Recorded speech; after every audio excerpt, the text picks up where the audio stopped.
नमस्कार, मैं विजय लक्ष्मी, सहायक आचार्य राजनीति विज्ञान, गौरी देवी राजकीय महिला महाविद्यालय अलवर। और हम अध्ययन कर रहे थे चीन की विदेश नीति का, और आज हम उससे आगे का अध्ययन करेंगे। चीन की विदेश नीति को चारा और छड़ी की नीति भी कहा जाता है। पामर और पर्किंस के अनुसार चीन की विदेश नीति चारा और छड़ी की रही, अर्थात मीठे शब्दों और मैत्रीपूर्ण संकेतों के साथ प्रबल तरीकों और अपशब्दों का प्रयोग करने की। चीन ने पंचशील के सिद्धांतों की दुहाई दी, और इन सिद्धांतों के प्रति चीन का लगाव केवल दिखावा है। वस्तुतः चीन की नीति शांति प्रियता की आड़ में शक्ति की रही है। चीन ने अपने उद्देश्यों की पूर्ति के लिए शक्ति, दमन, धमकी, अन्य देशों के असंतुष्ट तत्वों को समर्थन व सहायता प्रदान करना, छापामार युद्ध, आर्थिक सहायता, सैनिक प्रशिक्षण, गुप्त तोड़फोड़, सद्भावना यात्राएं, अंतर्राष्ट्रीय सम्मेलनों में भाग लेना, मुक्ति आंदोलनों को समर्थन देना आदि की रही।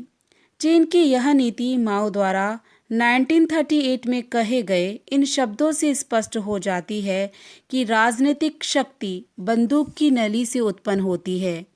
Political power grows out of the barrel of a gun. चीन की विदेश नीति में बार बार इस नीति के उदाहरण देखने को मिलते हैं। सैनिक शक्ति में वृद्धि। चीन की विदेश नीति का प्रमुख लक्ष्य सैनिक शक्ति में अत्यधिक वृद्धि करना है।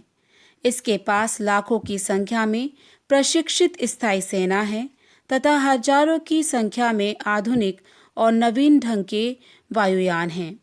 परमाणु शस्त्रों का उसके पास विशाल भंडार है। चीन के पास Tu-16 किस्म के ऐसे बम वर्षक भी हैं जो दूर तक उड़ान भर सकते हैं।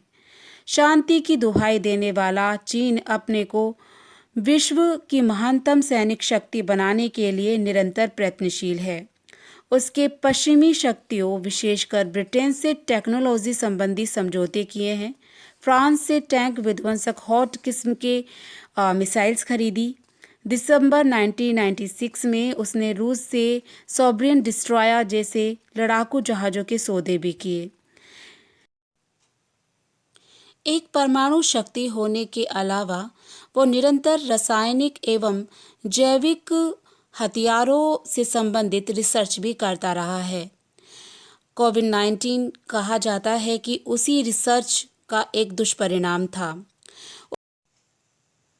इसके अलावा चीन निरंतर पाकिस्तान, सऊदी अरब, ईरान और अन्य देशों को परमाणु तकनीक और मिसाइल का निर्यात करता रहा है। आक्रामक और विस्तारवादी नीति। चीन अपने वर्तमान विशाल क्षेत्र पर से संतुष्ट नहीं है। चीन उन सभी क्षेत्रों पर अपना दावा पेश करता है जो इतिहास में किसी समय उसके अंग रहे या उसके अधीन रहे हैं। उसका कहना है कि भूतकाल में उसकी दुर्बलता का लाभ उठाते हुए अन्य देशों ने उसकी भूमि पर कब्जा कर लिया। चीन की इस नीति के कारण उसके हर पड़ोसी देश के साथ उसके सीमा विवाद हैं और उसकी सेनाओं की पड़ोसी देशों के साथ भिड़ंत हो चुकी है।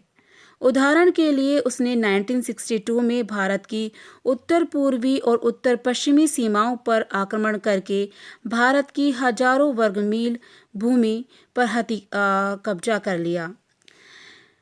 1979 में चीन ने वियतनाम पर आक्रमण किया।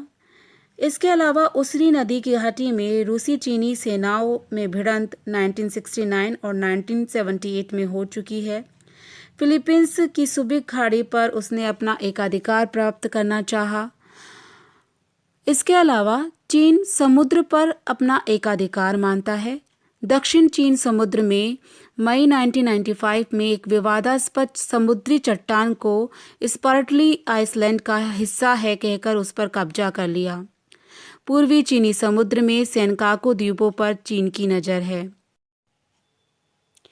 तिब्बत चीन की विस्तारवादी नीति का एक महत्वपूर्ण उदाहरण माना जा सकता है।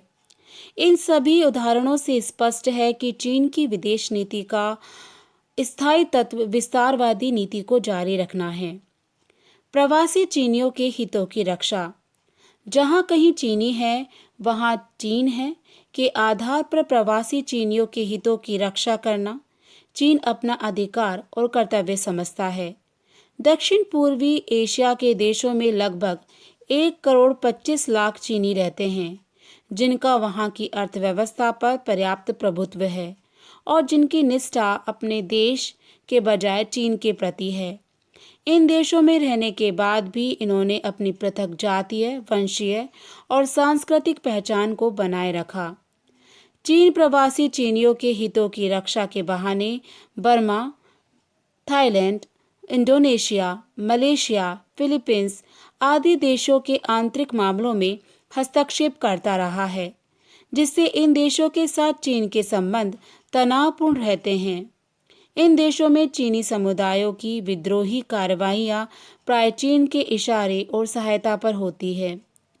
विचारधारा। साम्यवादी क्रांति के पश्चात से चीन में मार्क्स, लेनिन और माओ की विचारधाराओं का अत्यधिक प्रभाव रहा, किंतु चीन में राष्ट्रवाद की भावना इतनी प्रबल है कि उसने साम्यवाद जैसी अंतर्राष्ट्रीय विचारधारा को भी अपने रंग में रंग लिया। घुसपैठ की नीति।